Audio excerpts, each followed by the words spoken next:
What's up, guys? I'm here with my friend Kajetan.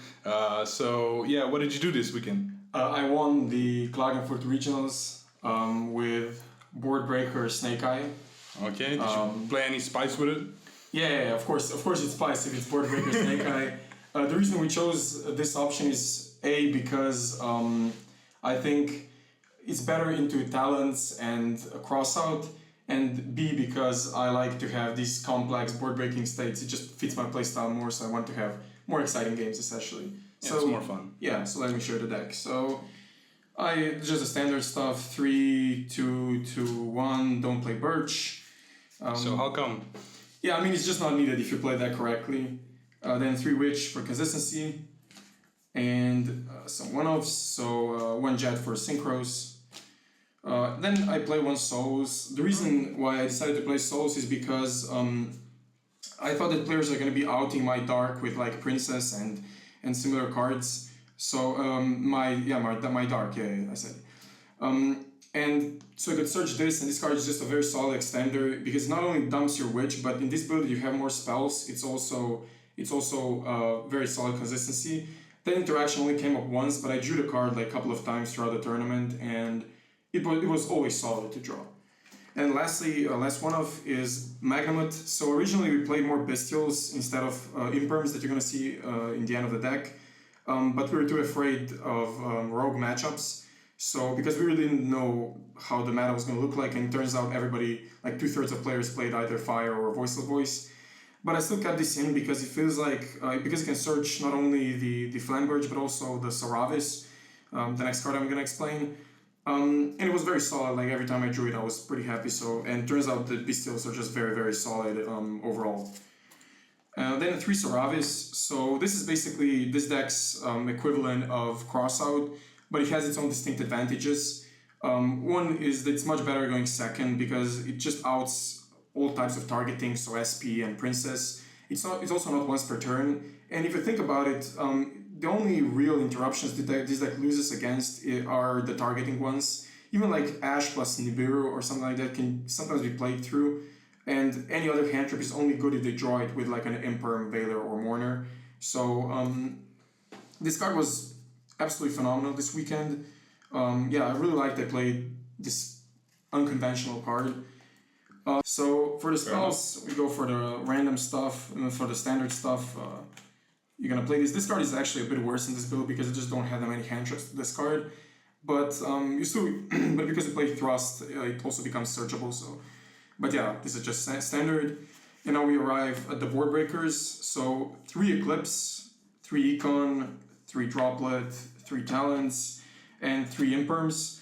So Imperms are the odd ones here. I mean, we put them in because we felt like it's like also a hand trap, and sometimes you kind of want to have a hand trap, for example, against Branded and some other combo decks, and it can also sort of break boards, and doesn't trigger talent, so it's like still okay, but it could have been Bestials probably. And these 12 were all very, very solid. So one of the biggest problem of standard board breaking builds, in my opinion, is that when they go first and they play like Mind Controls or even Sky Striker stuff or Dark Rulers, they get hand trapped when they're going first, and then you just have nothing to defend yourselves with. Whereas these cards are all very good when you're going first. Like Talent is the only one that's not a quick play, but Talents is obviously good for punishing hand traps. Whereas all other 3 are very, very good when you're going first as well, because you could just set them as an interruption. Special mention has to go to Eclipse. That was the most unorthodox card here. This card has a special synergy when you're going first as well, because it can act as a pseudo Sauravis. You normal summon Ash, they Imperm you chain this, and you go for your popular line, which is still very solid. And of course, it's also came up that it's not once per turn, so you can just force an Omni-Negate, go for it again. And I think the card is also pretty solid versus like Fire King and Snake Eye, because it turns off their Flamberge summon back effect, so it's pretty nice. Yeah, so I saw you absolutely demolish a Flander player with opening 3 Eclipse. Yeah, it was a pretty slow, grindy game because I realized that I can survive because he shifted me, and I realized I can survive with Eclipses, and I OTK'd him following turn. It was a pretty wild game, definitely a fun one. Then for the extra deck, I had this same extra deck for over a month. In my opinion, it's completely solved. I used every single card out of this extra deck multiple times, so you just don't change this. So one Linkuriboh, two Charmers, a Phoenix. You just sometimes need to discard stuff. You need to out the back row, for especially against Voiceless or Force like a Sauravis. And also, sometimes it's good to make a 3-pop Zelantis. So Phoenix is nice, 2 of these. Celine, this card came up a bunch. It's super good when going into access code and for just getting back your Witch and restarting your Diabellstar plays. One of this, I missed out the second one, but there's just really no space. Like I would have won the last one I drew. Still came up first, luckily. But then for Link Force, this, all super standard. Like sometimes you just want to go for access code lines. And then 3 synchros. I don't cut Bowload Savage. It's just every Omni Negate counts against like more random decks. Then for the side deck, first of all, it's like the most unfinished part of the deck, I would say.